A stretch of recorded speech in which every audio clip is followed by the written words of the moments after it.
দক্ষিণ 24 পরগনায় প্রথমে ভোটার লিস্টে ভুতুরে ভোটারের নাম পাওয়া গেল। আর এবার আপনাদেরকে এই দক্ষিণ 24 পরগনার চম্পাহাটির কি খবর দেব জানেন?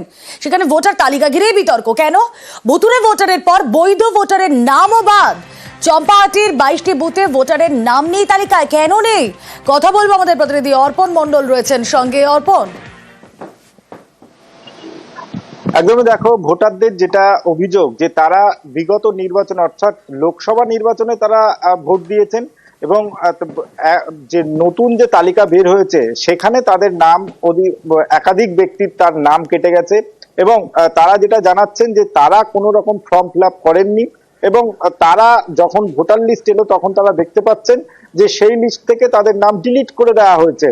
এমন অনেক ভোটার রয়েছেন যারা পঞ্চায়েত নির্বাচনে যারা ভোট দিতে গিয়েছেন তারা তাদের নাম ডিলিট করে দেওয়া হয়েছে, তাদের ভোটার লিস্টে নাম নেই বলে অভিযোগ করা হচ্ছে। তারা চাইছেন আগামী যে নির্বাচন সেই নির্বাচনে তারা অংশীদার হতে চান, তারা ভোট দিতে চান, তার জন্য তারা সদস্যের কাছে তারা জানিয়েছেন, কিন্তু কোনো রকম তারা কোনো সাহায্য পাচ্ছেন না।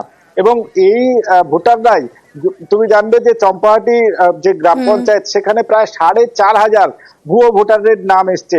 তাদের ভিন জেলায় মালদা, মুর্শিদাবাদ সহ একাধিক জেলায় তাদের বাড়ি, কিন্তু তাদের নাম নথিভুক্ত হয়েছে এই চম্পাহাটি যে গ্রাম পঞ্চায়েত তার ভোটার লিস্টে। আর যারা এখানকার স্থায়ী ভোটার দীর্ঘদিন ধরে যারা নির্বাচনে অংশগ্রহণ করছেন তাদের নাম কেটে বাদ যাচ্ছে। আর তারা চাইছেন আগামী দিনে ভোটার লিস্টে তাদের নাম তুলতে। আর সেদিকেই শাসক দলের পক্ষ থেকে জানানো হয়েছে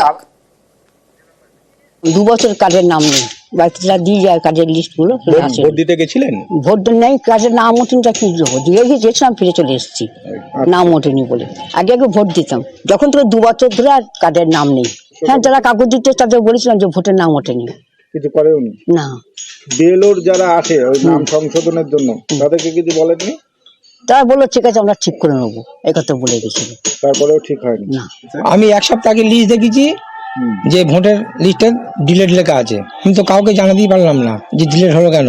সদস্যদের বললাম, সদস্য বলে হয়ে গেলে কি করবো। পেপারের পরে সব জায়গায় দেখতে পাচ্ছি যে ভুয়ো নাম ঢুকে গেছে। বাপ ঠাকুরদার আমল থেকে হচ্ছে গিয়ে বসবাস করতেছি, এখন দেখতে পাচ্ছি ভোটার লিস্ট থেকে আমার নামটা কাটা গিয়েছে। সব ভোট দিয়ে আসছি, কোনো ভোট মিস করিনি। এখন আমি চাইছি যে আমার ভোটার লিস্টে যেন নামটা হয়ে যায়, যাতে এদের নামগুলো পুনরায় আবার তুলে দেওয়া যায় এবং তারা যাতে সামনে বিধানসভা ভোটে সুস্থভাবে ভোট দিতে পারে, সেই চেষ্টা আমাদের প্রশাসনের তরফ থেকে বা পঞ্চায়েত সমিতির তরফ থেকে করবো। আমরা পরবর্তী সময় তদন্ত করে দেখবো যে অন্যান্য জিপিতে এগুলো হয়েছে কি হয়নি। আমরাও বুঝতে পারছি না অফিসের তরফ থেকে, তবে আমরা চেষ্টা করব যে যাতে আর এর পুনরাবৃত্তি না হয়।